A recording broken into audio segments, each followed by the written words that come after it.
This call is now being recorded. So, hi everyone.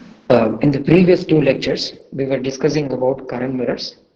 Now, in this lecture, we will discuss a bit more in a bit more detail about the conditions under which a current mirror will behave as a current mirror. For that matter, first I'll finish the discussion of an amplifier itself. What are the range of voltages for which an amplifier itself will behave as an amplifier? Ideally, most unipolar supply would mean that you'll have only plus VDD as your supply and the other end of your supply will be ground. So normally bipolar supplies or dual supplies, you will have plus VDD and minus VDD. So this is called as a dual supply system. In a unipolar system, you will have only one positive supply voltage. And you will generally operate the entire DC voltages and all of that in the system will always be between 0 and VDD. So this is called as a unipolar system. In a unipolar system, all the operating voltages in a unipolar system will always be between 0 and VDD. So what I've shown here is a simple common source amplifier with a PMOS current mirror. Now, if I apply a very small signal, I'm going to apply, so what I've shown the DC biasing plus the AC signal here. So we'll have a DC signal on top of which we'll apply a small AC signal. And then this amplifier is going to, let's say I'm applying a 10 millivolt peak to peak. So the peak to peak of the sine wave is 10 millivolts at the input. That's a really small signal. Okay, so for example, if I have a VGS of 1 volt, and a 10 millivolt signal is 1/100th of it, so which is a very small variation. So at the input, the region of operation of this MOSFET will more or less remain the same. It won't change much. The region of operation, I'm talking about very small signals now. If you apply a large signal, it might change. But right now, I'm telling you that if you apply a small signal at the input, the region of operation of this device is not going to change much. But this small signal is going to be amplified, and the drain terminal, for example, let's assume the amplifying factor is 100. The gain of this amplifier is minus 100. So at the output, you can expect a peak to peak of 1 volt at the output. So this is more of an exaggerated version of the input. So you can actually assume that it's a very small input with 10 millivolt peak to peak. The amplified signal is going to be the amplified signal is going to be 1 volt. I've shown a negative phase because this is a common source amplifier. So you'll have minus A0 is the gain of a common source amplifier. So I've shown if it's a positive sine wave you're applying, so this is a 0 phase sine wave, the output will be 180 degrees out of phase. It will be inverted. And the gain, the peak to peak will be roughly 1 volt. Now if you see, the output of this amplifier is changing significantly. It's going all the way to a very high voltage and then back to a very small voltage.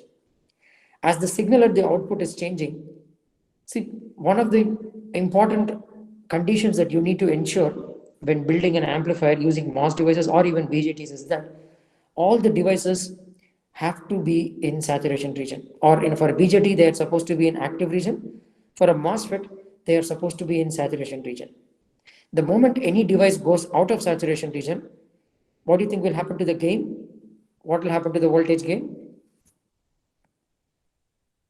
If a device, for example, let's assume this device goes out of saturation region or the upper device goes out of saturation, what do you think will happen to the voltage gain?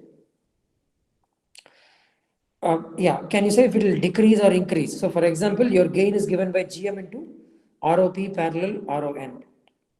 Okay, gain will decrease, right? It will decrease significantly because once your device goes out of saturation, see, in the saturation region, the R0 is really high because your current is nearly constant. It's almost constant. So even if your VDS is changing, your ID will be constant. So it's very high resistance. So R0 is very high. In this region, the resistance will be much lower. So you will enter in linear region, your resistance will be much lower. So what will happen? Your gain will start decreasing. So your amplifier is no longer behaving as an amplifier. Your gain has dropped significantly. That's the problem. So therefore, if you're expecting good gain out of this amplifier, then you have to ensure all the devices are in saturation region. That's a condition you have to ensure. Okay. Now, what I'm trying to explain here is that even though you're applying a very small signal at the gate terminal, and when you're changing the gate voltage, this is not going to, the input signal is more or less, I can assume if your signal is very small, I can assume it's not going to change your region of operation much. But the amplified signal at the output, it's swinging all the way from a very high voltage, I've called it as Vmax, to a very low voltage, I've called it as Vmin. Now, as the output is going from a maximum to a minimum, you should ensure that all the devices in this amplifier remain in saturation region. That's the condition we have to ensure. Or rather, what we will say is that this amplifier, for example, let's say it's operating from 0 to VDD, 0 to VDD, it's operating from 0 to VDD, then in theory, I should expect my signal to go all the way from 0 to VDD. I mean, you cannot exceed VDD and you cannot go below 0. So that's a unipolar system. And so your maximum signal level will be between 0 and VDD. You cannot exceed this. But the question is, will it be 0 on VDD itself? Will it be 0 on VDD or will it be something less than that? That's what we'll try to understand now. To understand that, I'll just quickly look at what happens.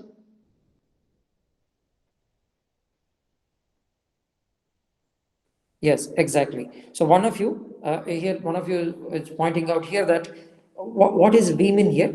No, Vmin is the minimum voltage that the drain can go to.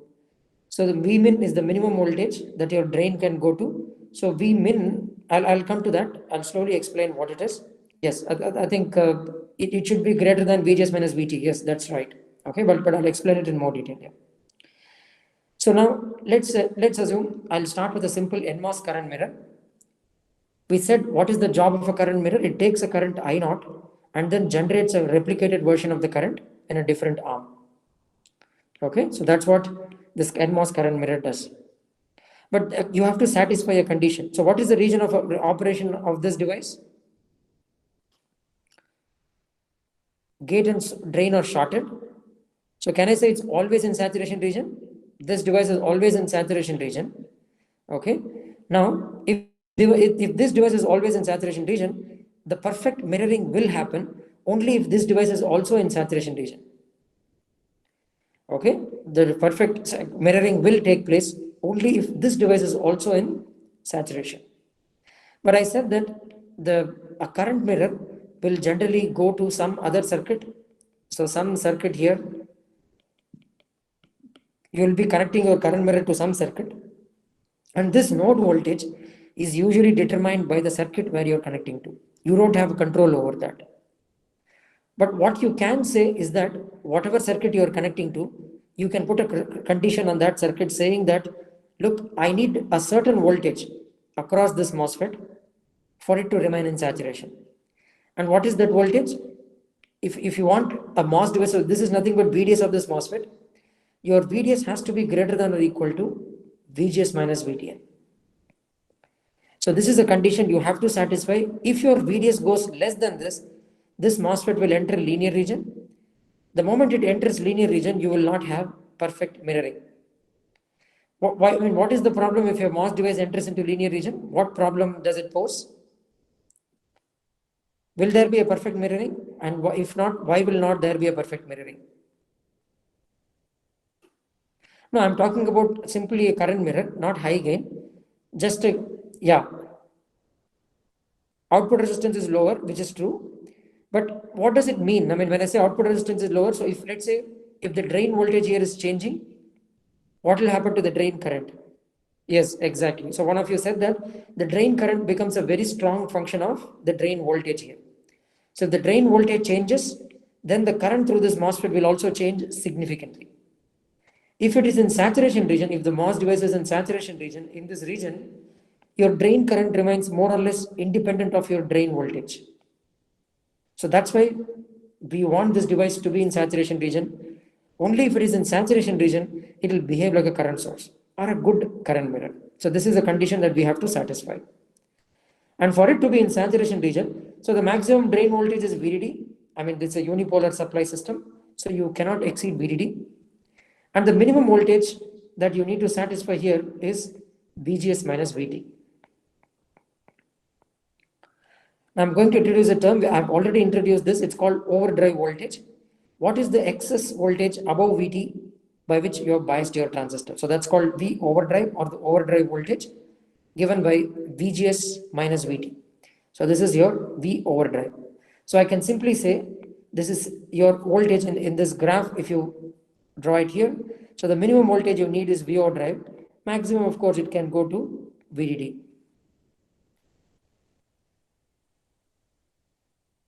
Okay, so I'll explain that. I'll come to that. Yes. So I'm referring to, so what do I mean when I say the drain voltage here? The drain voltage here, the absolute value of the drain voltage should be greater than VGS minus VTN. Okay, or I can say that the minimum voltage at this, the minimum voltage on the drain terminal should be greater than V min, should be greater than V overdrive. So I'm using the word V overdrive. Okay, I think one of you asked me a question, am I talking about the DC voltage or the AC voltage? It will become clear once I explain a circuit. So I'll just answer that as well. So fine, so for an NMOS current mirror, for it to remain in saturation, the minimum drain to source voltage necessary for that is VGS minus VT, or it should be VDS should be greater than V overdrive. So this is again, you should get used to it now. We will very normally, I mean very commonly, we will express VGS in terms of V overdrive. So VGS is given by V overdrive plus VT. Okay, so this is one common way we will express VGS as. When we analyze current mirrors, we do this quite often. Okay, so just remember this result as well. Okay, so now what we have discussed so far is a simple NMOS current mirror, and I said that the drain to source voltage has to be greater than V overdrive for a simple simple NMOS current mirror. Similarly, if you talk about a PMOS current mirror, this node voltage, the drain voltage, it's going to be connected to some circuit. So the drain voltage of the PMOS device is also determined by the circuit. So you don't have a control over that. But what you can say is that you can put a restriction and say that there is a certain value of VD. So for example, as I said, always whenever we are talking about a unipolar system, your voltages are always between 0 and VDD. Now let's assume VD is 0. If VD is 0, is there a problem? What can you say about the region of operation of this device? What do you think will be the region of operation? It has a large VDS, right? VSD is very large. So what will be the region of operation? Saturation, right? So it will be in strong saturation. It will be deep in saturation. So you don't have to worry. So the problem is not at this end, but as I keep increasing my VD, as you keep increasing the drain node voltage, what happens to the VSD? Your VSD starts decreasing. Okay. So as you keep increasing your drain voltage, your VSD decreases. As VSD decreases, there is a problem. I mean, there is a chance that this device can enter. There is a moment when the device will enter into linear region. And what is that condition? When VSD becomes, so for this device to remain in saturation, the condition is VSD should be greater than VSG minus mod VTP. So this is the condition for a PMOS device to remain in saturation region. I'm also going to define V overdrive even in a PMOS device. So VSG minus mod VTP, I'll call it as mod VOVP. So this is the overdrive voltage of a PMOS device. So your VSD should be greater than or equal to this. Now let's write what is VS and VSD here. So what is VSD in the circuit? So if you see this circuit here, so the condition that we have to satisfy is that VSD should be greater than or equal to mod of VOVP. And VSD is nothing but VS minus VD, which is nothing but VDD. VS's source voltage is at VDD minus the drain node voltage should be greater than or equal to mod V over VOVP. This implies that your drain voltage will always be less than VDD minus mod VOVP. So this puts a condition that you cannot have, there is a maximum value. So because VD has to be less than something, so there is a maximum value, upper limit on VD. Your VD cannot cross a certain value given by this value. I'm calling it here. So this is, so normally what we do is we draw the supply rails. So this is 0 and this is VDD. And on the supply rail, I can mark a line in between and say that you need to at least have VDD minus VO drive. The drain voltage cannot exceed VDD minus VO drive, or you need to ensure that the source to drain voltage is at least 1 VO drive. So these are the two conditions for a PMOS current mirror and an NMOS current mirror. Okay, so now I'll come back to this circuit. Let's come back to this circuit. Now we have a small signal being applied with a DC voltage riding on top of it. At the output, of course, this signal, let me just show a different sine wave. Let's say I'm applying a sine wave like this, so that the sine wave here is inverted. Now we need to find what is the maximum value that this output can go to and what is the minimum value the same output can go to. So when the device voltage, so think about it this way, as the output voltage is increasing, which device is at stake? Which device will run into linear region? Whether it's the PMOS or this NMOS, drain voltage is increasing. If the drain voltage is increasing, which device is at the boundary of saturation? I mean, which device has a problem of entering into saturation? PMOS, right? Because the drain voltage is increasing, NMOS will remain strongly in saturation because a higher drain voltage is better for it. It will remain in deep saturation. So PMOS will remain in, will go into linear region. So we just showed that the maximum this drain voltage can go to is VDD minus mod VOVP, where VOVP is the overdrive voltage of this PMOS device. So on the upper side, we are saying that you cannot exceed this voltage level. You cannot exceed this voltage level, so that's your Vmax. Similarly, as this node voltage is decreasing in another cycle, so when you apply a negative cycle at the input, the output will be positive. When your input is going to go through a positive cycle, the output will go negative.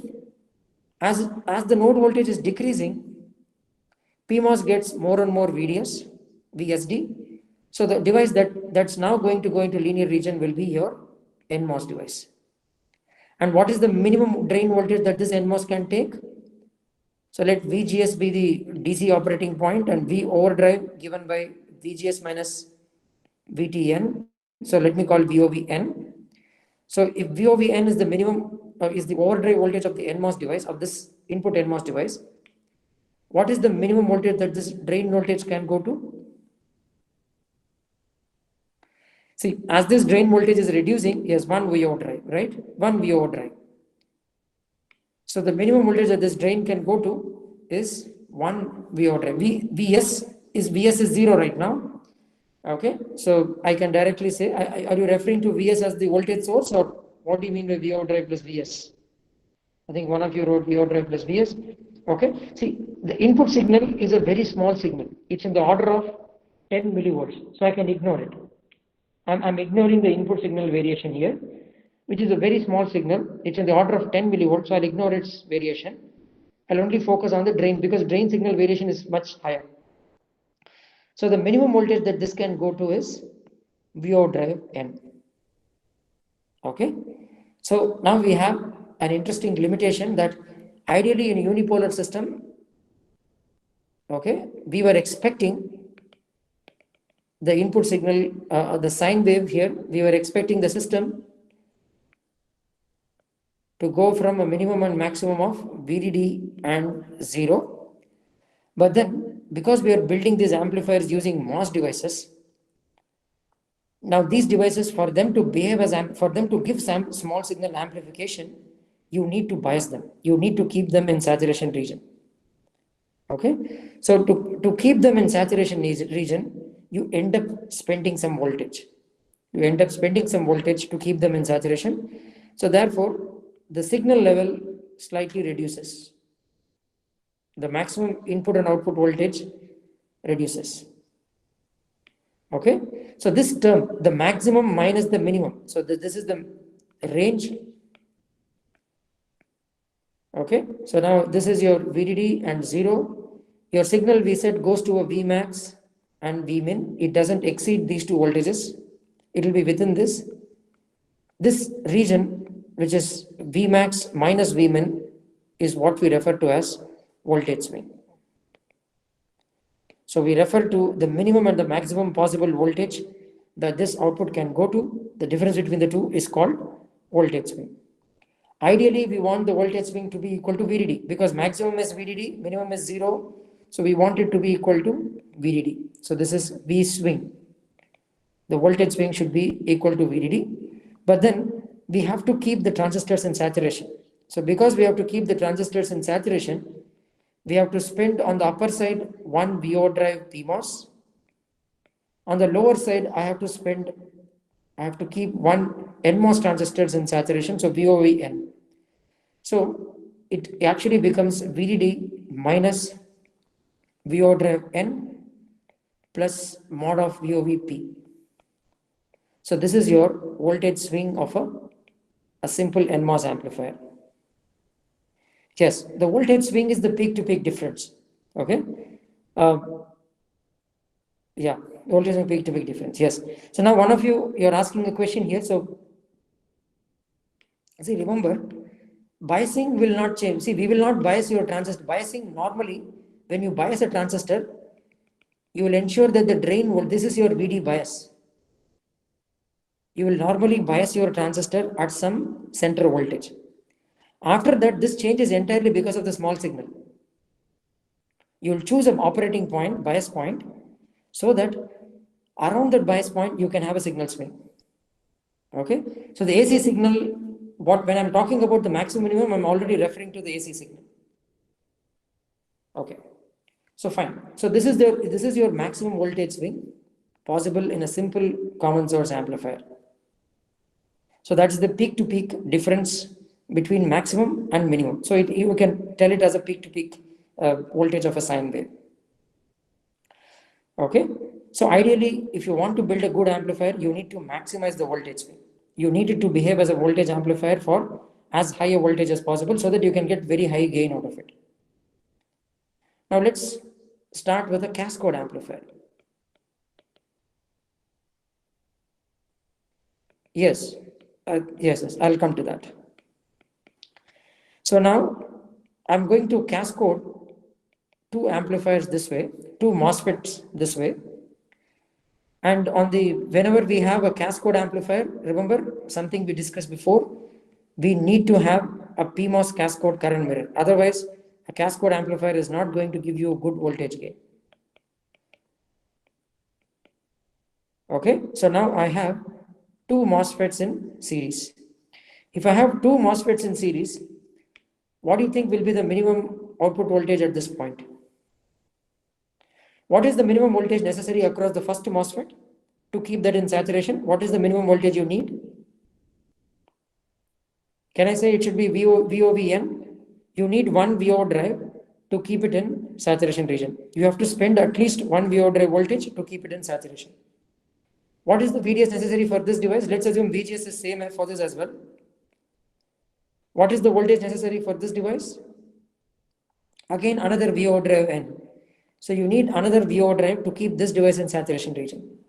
So therefore, the minimum voltage the output can go to, minimum voltage will be 2 times VO drive N.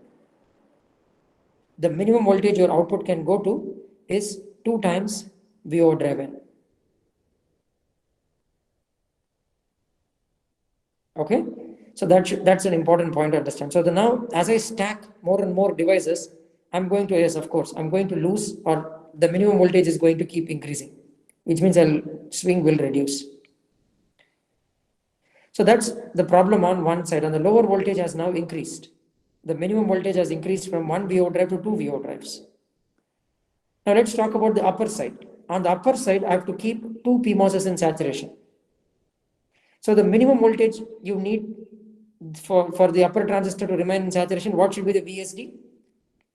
What should be the VSD for the first PMOS transistor to remain in saturation? this has to be greater than VOVP, right? Mod VOVP, it has to be greater than mod VOVP to keep this transistor in saturation.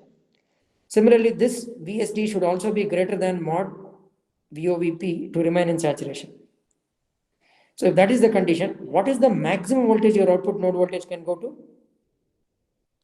Previously, when I had one PMOS, the maximum you could go to was VDD minus mod VOVP. Now it will be VDD minus mod, so it will be VDD minus 2 mod VOVP. That will be your maximum voltage that this output can go to.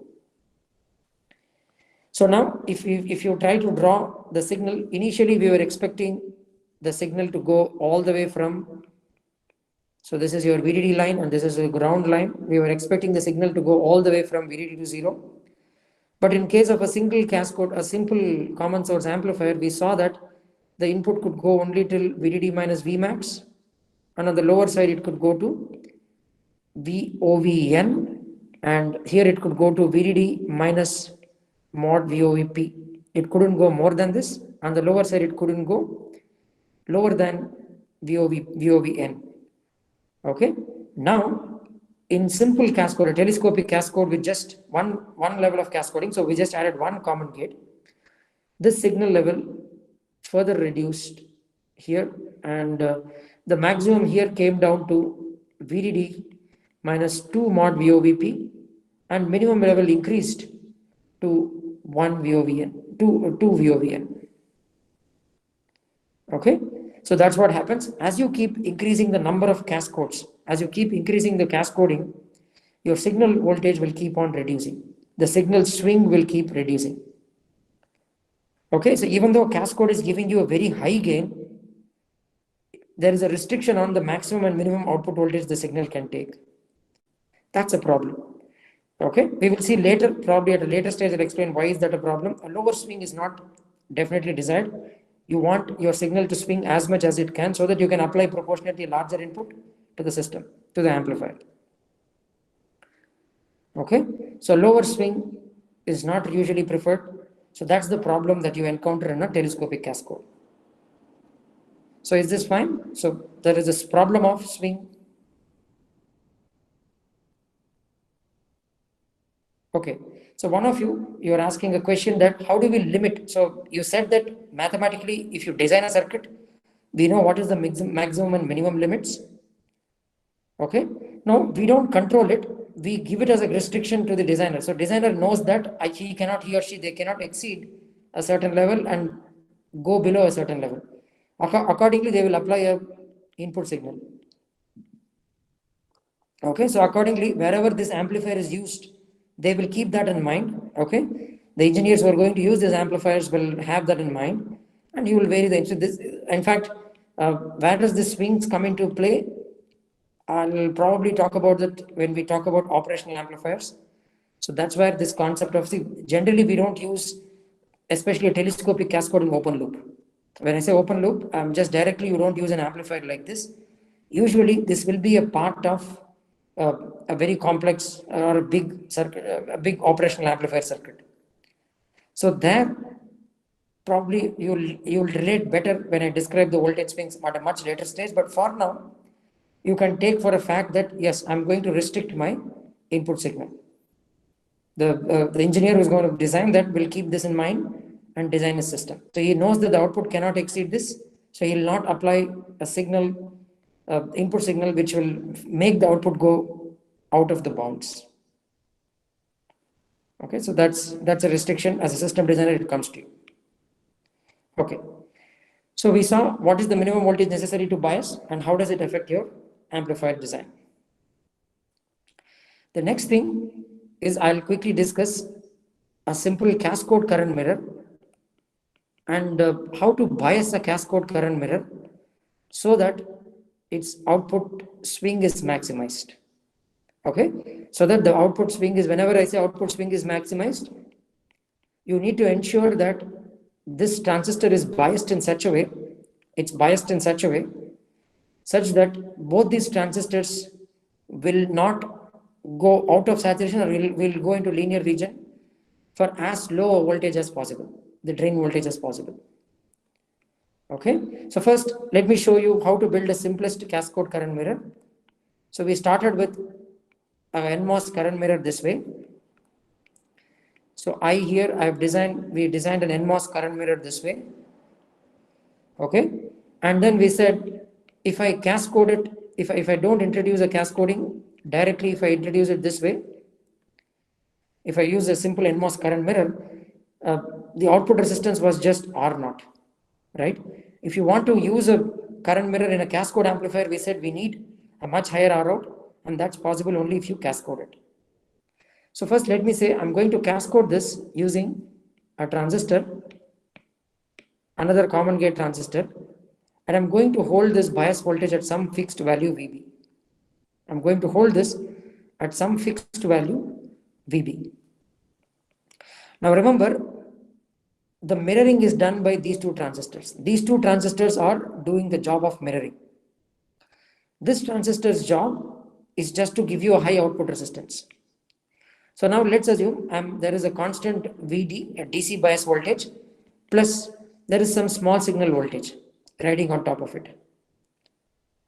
Okay, the advantage of a cascode is that if the small signal voltage is changing, the output current, because the change in the drain current because of this should be equal to V0 by Gm R naught square. Is that fine? So if I change my output drain voltage, the change in the drain current should be in the order of V0 by Gm R naught square. If I did not have this transistor and I directly connected this to this, what will be your change in the drain current? If just tell me from small signal point of view, it will be Vd upon R naught, right? That will be your change in the drain current. The change in the drain current will be Vd upon R naught. But now by introducing this another transistor, which is also has to remain in saturation, if it does, I'm reducing the change in current by increasing the output resistance. So your output resistance becomes Gm R naught square. So your ID, the change in current will be V0 by Gm R naught square. So that's what we are getting from this transistor. Now the question is, the gate to source voltage here is VGS, which is also its drain to source voltage. Now for perfect mirroring, these two, see, the mirroring job is done by these two transistors. I mean, this transistor is mirroring it. So you have to ensure that the VDS of both the transistors are same for perfect mirroring. Okay, that's what you have to ensure. So this node voltage, I have to bias VDS of this transistor to VGS so that there is no VDS mismatch between these two transistors. Now let's assume the upper transistor is also biased with the same current and same W by L. If I ignore body effect, this voltage will also be VGS. So what should be the value of VB so that both the transistors are biased to a certain VGS, fixed VGS? What do you think should be the DC value of VB? 2 VGS, is that fine? See, you need to keep this transistor in saturation, so you need to spend 1 VGS here. And we said for perfect mirroring, we have to ensure this has to be 1 VGS. So the total gate voltage you need here is 1 VGS plus 1 VGS, so it will be 2 VGS. So that's the gate voltage you need to bias this transistor to. So that's the gate voltage you need to bias. And to generate that bias, what can I do here is that I can replace this transistor. So I can replace this transistor. I can generate the bias using another transistor connecting by another diode connected transistor, which is added in series with this main transistor. I'm just going to add another diode connected transistor in series with this main transistor. Now if you see this node voltage, this is VGS. So this node voltage is this VGS of this MOSFET is as well VGS as well. So this node voltage comes to 2 VGS. So that's how this current mirror is constructed. Okay, it's not that this transistor has to be there. This will give you a cascode impedance even if you didn't have this transistor. But this transistor is mainly used for generating bias voltage for the gate of this transistor. Is that fine? So what I have done right now is that if you take a single MOS device and diode connected, this come to the voltage here comes to a value of VGS. If I inject a current, if I took two MOSFETs and put them in series and inject a current here, this node voltage comes to VGS, this node voltage comes to 2 VGS. Ideally, for current mirroring, this is sufficient. You can feed a transistor here and feed it to a transistor with same dimensions if you want the same current. And if I somehow connect this to a voltage source of VB of value 2 VGS, even then it's going to behave like a perfect cascode current mirror. So this arm, what I've shown previously, is just to bias this transistor. That's it. It's only to bias it and so that it behaves as a cascode current mirror. So now can you tell me, if this node voltage is at 2 VGS, this node voltage is at VGS, what will be the minimum voltage that this drain node voltage can take? What is the minimum node voltage that this drain node voltage can go to?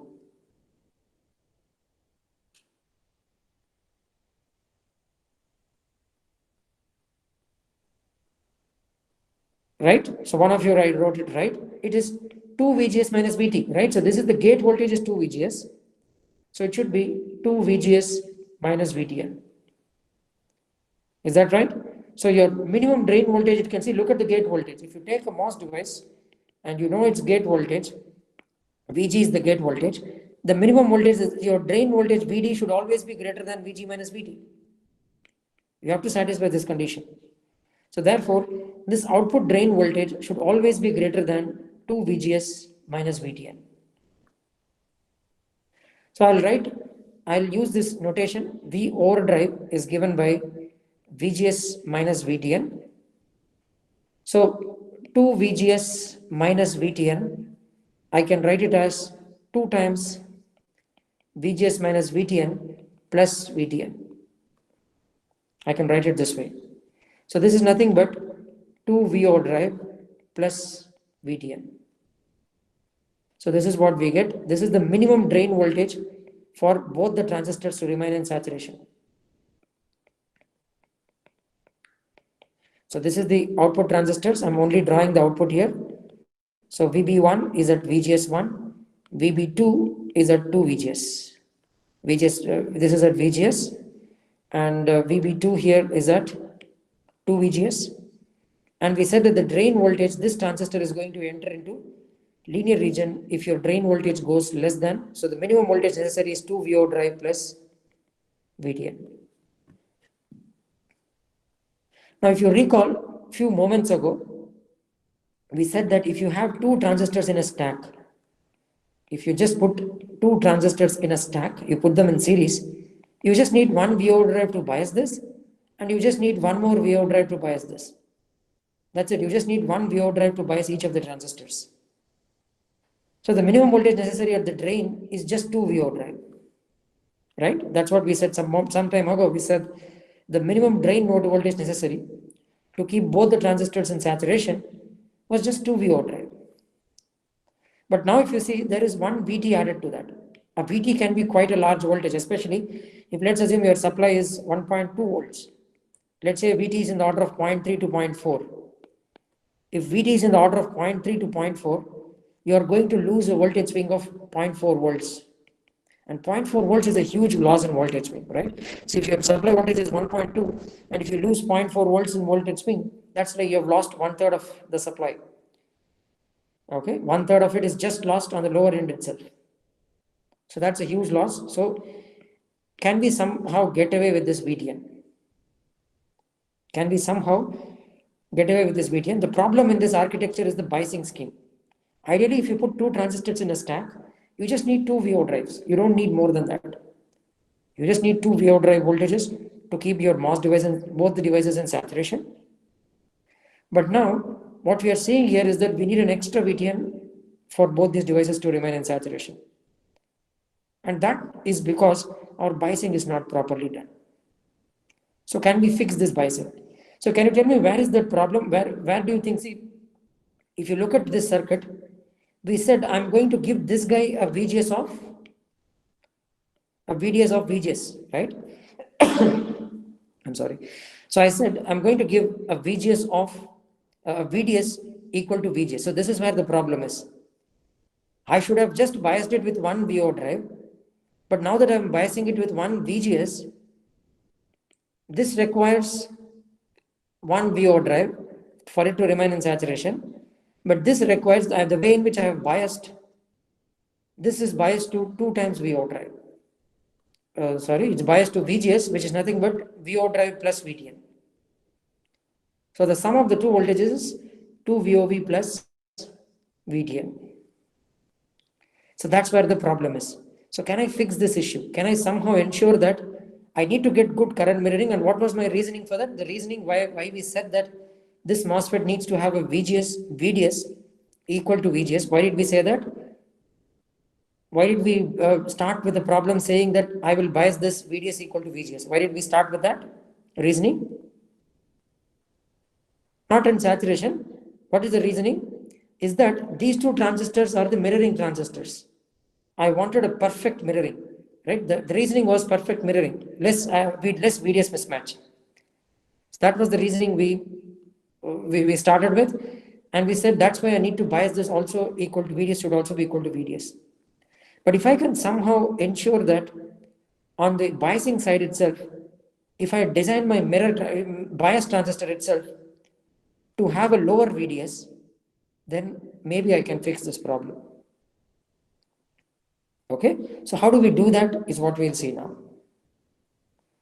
So what I'll do is that I'm going to do a slightly different modification, a slight modified biasing. I'll add 2 transistors in series this way. Okay, I'll add 2 transistors in series this way, and then connect the gate of this, the drain of this to the gate here. Okay, I'm going to connect the gate to the drain here. And on the output side, I have to, the same cascode transistors, and I'll tell you how to generate the 2 bias voltages. Now look at this. What do you think should be the minimum gate voltage here? So that both the transistors remain in saturation, you need to spend at least 1 VGS here. You need to spend at least 1 VGS here. And of course, you need to spend 1 VO drive because this transistor has to remain in saturation. So you have to spend at least 1 VO drive on this transistor. You have designed it such that this transistor VO drive will at least be, VDS will be VO drive. So if this is VO drive, the VGS here is VO drive plus VT. What is the minimum gate voltage that you need for biasing this transistor? What should be the value of VG? 2 VO drive plus VT. Is that fine? You need just 1 VO drive plus VT here across this MOSFET plus 1 VO drive across this MOSFET.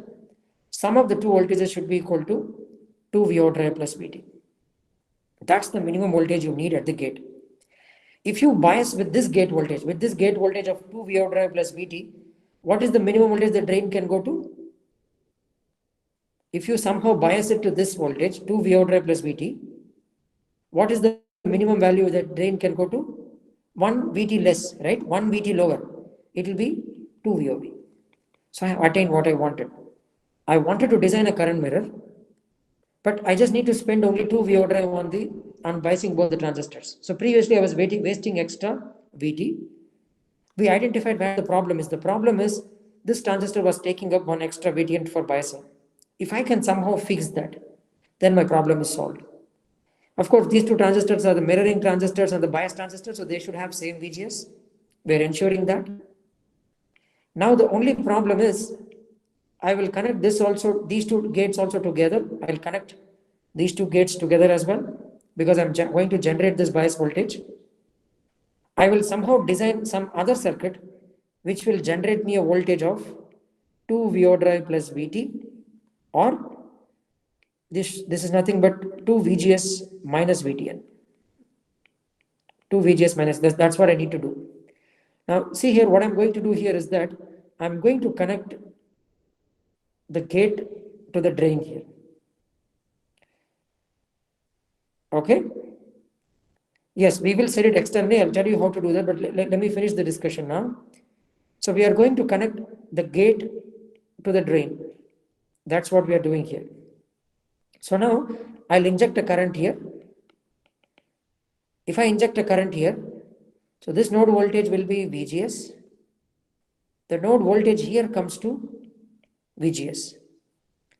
Now the goal is, this circuit is complete now.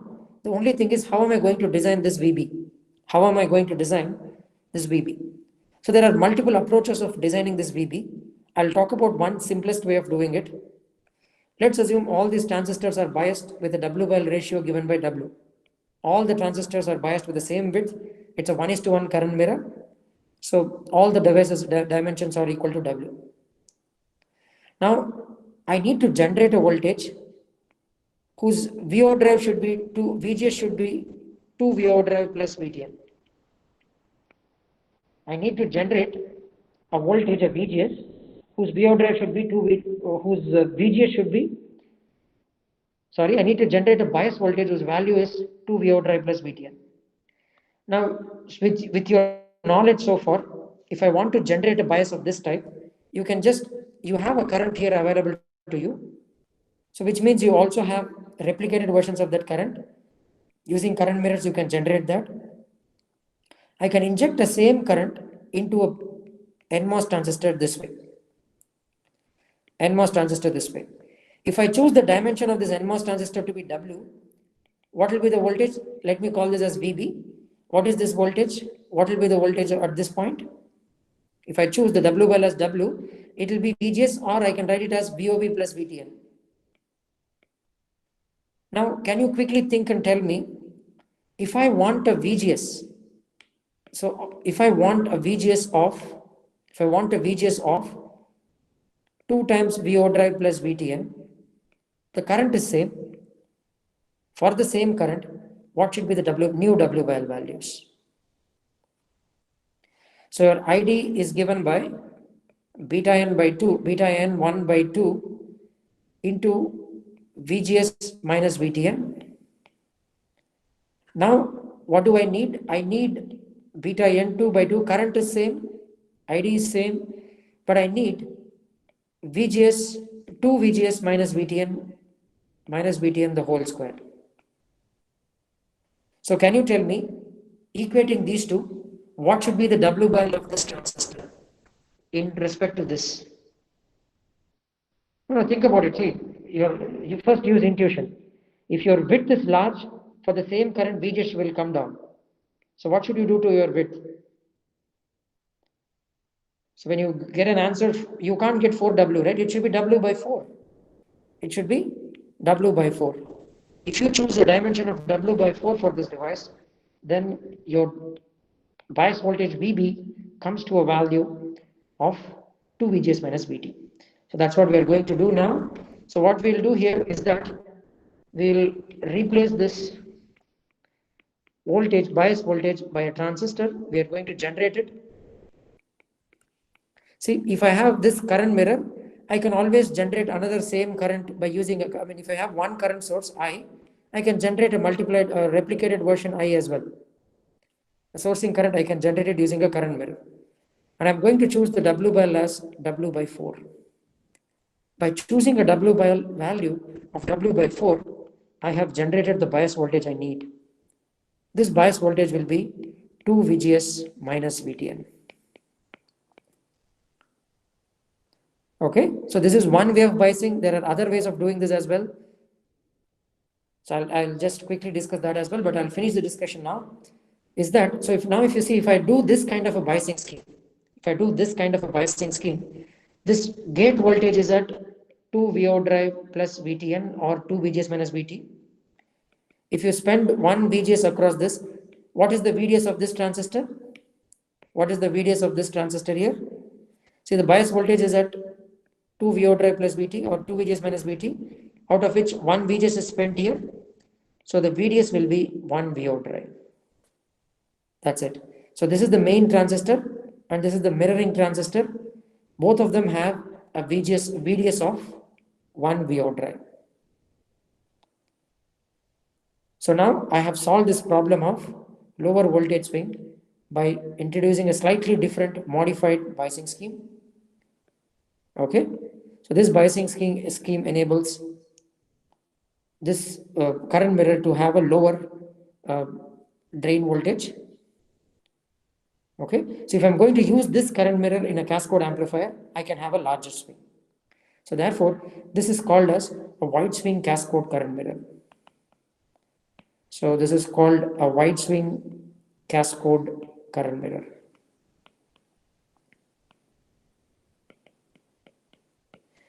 So we refer to this current mirror architecture as a wide swing cascode current mirror.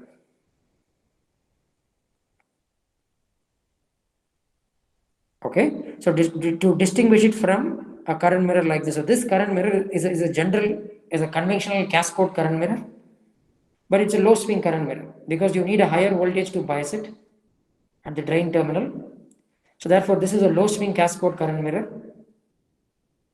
So to fix the problem of swing, we go for a different architecture.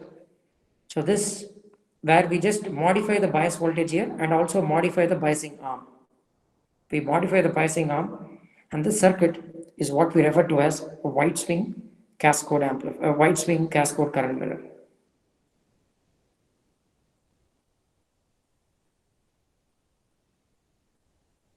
Okay, so that's it. I'll discuss just one more way of generating. See, we have discussed one way of generating the bias voltage VB.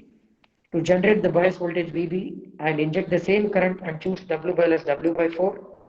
This is going to give me 2 VO drive plus VTN or 2 VGS minus VTN. So this is the voltage it's going to give me. The other way to generate is you can take a simple diode connected MOSFET, inject a current, one with the same W by L. You will get same VGS as well. You will get the same. With the only problem with this approach is that if I use a diode connected transistor, now see here, this transistor here, the source and bulk are not tied together. So this, so there will be some VT effect. I mean, there will be some body effect because of which your VT will change.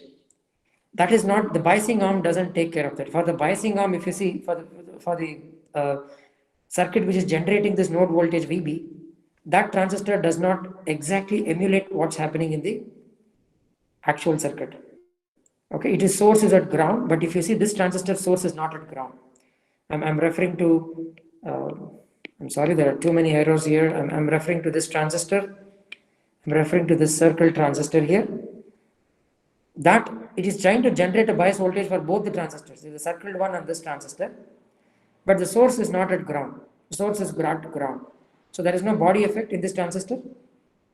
So therefore, when you fabricate a device, in reality, when you're generating a bias voltage, you want the biasing circuitry also to mimic what's happening in the actual circuitry. So I'll slightly modify the circuit to generate bias voltage. What I'm going to do is that we will add a resistor R and I'll have a bias current I. Now this MOSFET also has body effect because source is at a higher voltage here. So I'm generating the bias voltage for this MOSFET whose source is at a different voltage. Now what is the drain to source? What is the source voltage in the actual circuitry here? What should it be? What is it supposed to be? What should be the voltage across the resistor? See, this MOSFET generates VGS plus IR. The voltage generated, yes. So the voltage generated by this MOSFET at this point, the bias voltage will be VB will be equal to VGS plus IR. Right? But what do I need? What do I need? I need VGS plus VO drive. VO drive is nothing but VGS minus VTN. I need VGS plus VO drive. So therefore, IR should be equal to VO drive. So from a simulation, you will find out the right value of resistor to ensure that this IR drop comes to VO drive. So that's how we design this. So this is called as this is a different biasing scheme for a wide swing current mirror, wide swing cascode current mirror. And this resistor is often realized using a MOSFET as well. Okay, so a linear region MOS device is often used to realize this resistance. So what the other way of realizing the resistance is How is it? So one of the questions one of you are asking is that how is it more effective when you compare it with previous devices? I'll include all of that.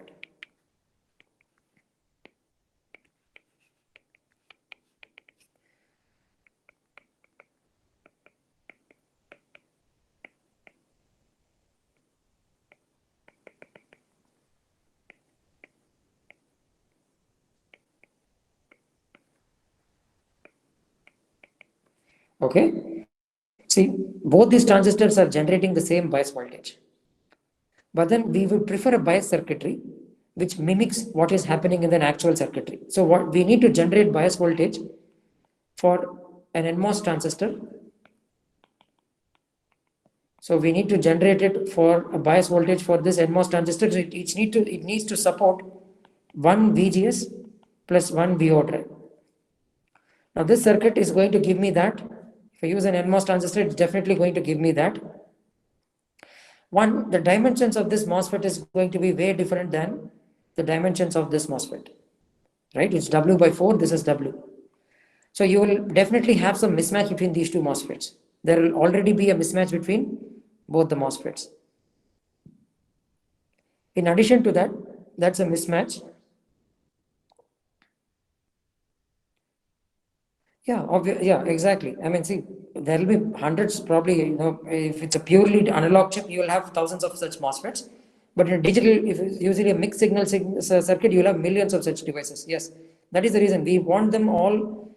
They are all manufactured in a monolithic circuit. No. Yeah. So one of the questions, one of you are asking is that, is it because I'm going to manufacture them on a single substrate? Okay, these are all MOSFETs manufactured in a single substrate. Therefore, all the body will be the same mode. No, that's not necessarily the case. If you want to build specifically, of course, it's going to increase the layout area. I mean, when you actually fabricate it, it's going to increase it. But it is possible to isolate some devices and have them a separate body. Body can be separated for some MOSFETs. We can do that. Okay, but the reason why we do is that matching, right? So I have designed a certain current. See, on schematic simulations, when you simulate it on a software, at least there are ways of emulating mismatch, but you won't know that. So generally, when you're designing circuits, you will ensure they are as matched as possible. If your W wells are way off between the two transistors, then one is that you have a problem of matching. The second thing is that if you see this transistor doesn't suffer from body effect, but this transistor here suffers from body effect. So whenever you design a biasing circuitry, that biasing circuitry should also capture this effect. Because of body effect, if let's say there is a small change in the biasing point, your biasing circuitry should capture that change, should reflect that change. If let's say because of body effect, your VT happens to be more than what you simulated in an actual fabricated chip, this circuit won't track that. Because for this circuit, VT is VT naught. VT naught meaning when VSB is 0. But in this circuit, if you see, VT, because there is body effect and it emulates exactly the same circuit, the W bar will be same as W here also. The dimensions of this MOSFET and this MOSFET are exactly the same. In addition to that, this also exhibits body effect. So when you fabricate an IC, when you fabricate this chip, this MOS device, and let's say the body effect is worsened and you are having a change in VT, which means this V bias required will also be higher. That this guy is not going to reflect that change. He's simply going to give me VT naught. What he's going to give me, this voltage that this MOSFET is going to give me, yes, it helps to track the body effect, yes.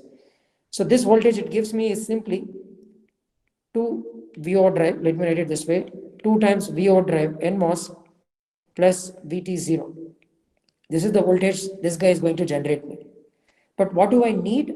I need V overdrive plus VO drive plus VTN. So this VTN is with body effect. I need this voltage to be generated.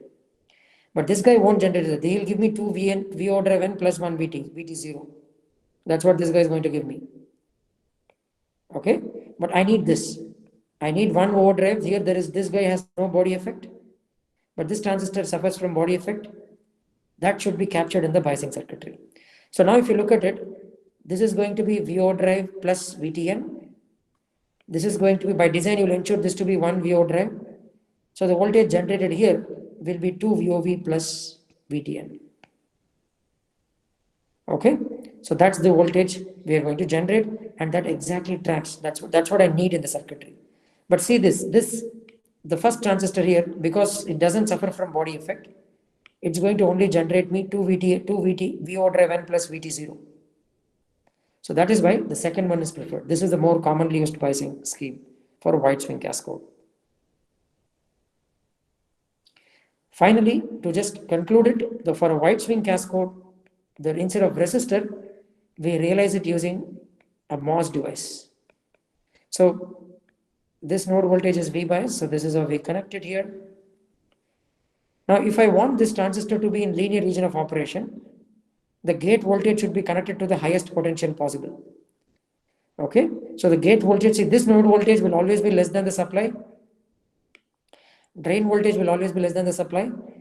Okay, I am going to connect my gate voltage to VDD so that I'll ensure, that is, it will always guarantee me that this device will be in linear region. And let me do this. Let me just connect this transistor to this way. If I connect it this way, what do you think will be the region of operation of this device?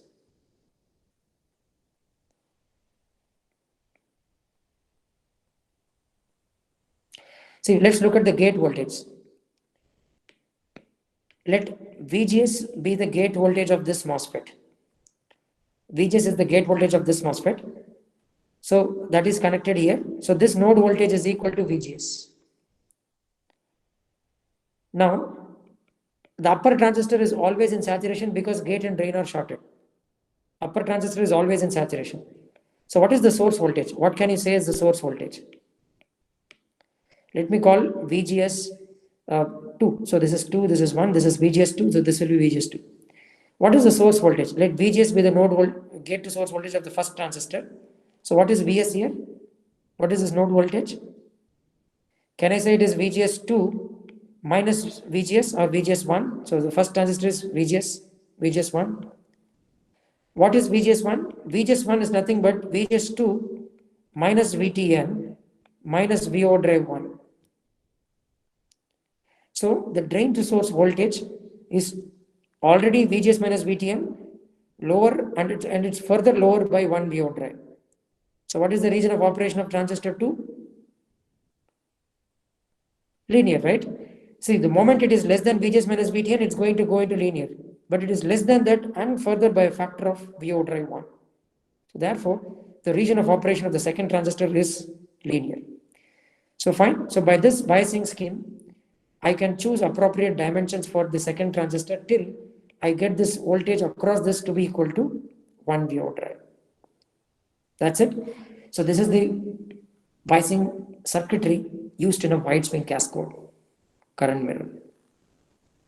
Okay, so that finishes our discussion on cascode current mirrors. I've also discussed wide swing cascode current mirror. So since it's wide swing cascode current mirror and a regular cascode current mirror.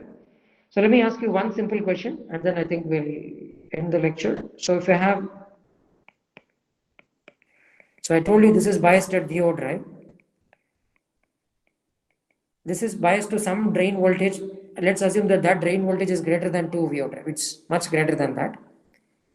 I'm going to change this drain voltage by delta V. I'm going to change this drain voltage by delta V. How much of that delta V is going to appear across this MOSFET?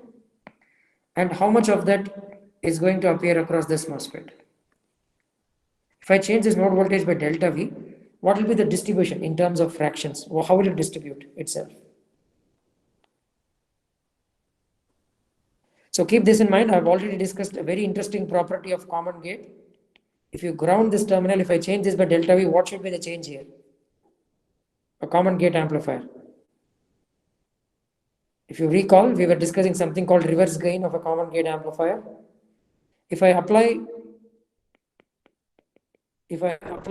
a voltage delta V here, this node voltage will be 1 plus GMR naught into delta V. Now, if I apply delta V here, what will be for a common gate? It will be, yes, it will be delta V upon 1 plus Gm or naught. Okay, so that's why if I apply delta V here, what fraction of it will appear across this? If your Gm R naught, let's assume Gm R naught is much greater than 1. So I can say that the change in this delta V1 will be negligible, it will be close to 0. It will be delta V upon 1 plus Gm R naught. That's the change you are going to see here.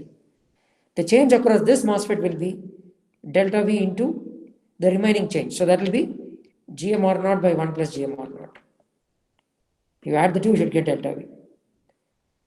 So therefore, this will be approximately equal to delta V. So the first transistor will absorb all the changes that you give to the drain terminal. That's going to absorb all the changes. Is that fine? So that's a very important, so that's how the second transistor is immune. This transistor is immune to changes at this drain terminal, which is why this transistor will mirror the current properly. Okay, which is why it has very good mirroring. That's because the second transistor, the first transistor here, is immune to the drain node voltage changes. So if I stack one more device, let's assume I'm going to stack a triple cascode. I'm going to stack one more device here. So then what do you think will be the change? If I change this node voltage by V or plus delta V, what do you think will be the change across this MOSFET? So from here to here, the change is delta V by Gm or naught, 1 plus Gm or naught. So what will be the change from here to here? It will be delta V, further one more common gate reduction, so it will be Gm or naught the whole square. It's going to be further reduced by a factor of 1 plus Gm or naught. So that's how the last transistor is the one which is mirroring the current. So that VDS of that transistor will dictate the overall mirroring accuracy itself. So if I ensure that the change in VDS across this is much smaller, then in theory I've built a very good current mirror. So that's what this cascoding is ensuring us. Triple cascoding or a simple cascoding is automatically ensuring that the drain to source voltage across this transistor is negligibly small. The variation in the drain to source voltages due to the change in the drain voltage at the output transistor is negligible. Okay, so that's it. We have discussed everything we need to discuss about wide swing cascode current mirrors. So in the next lecture, probably I'll start with differential pairs.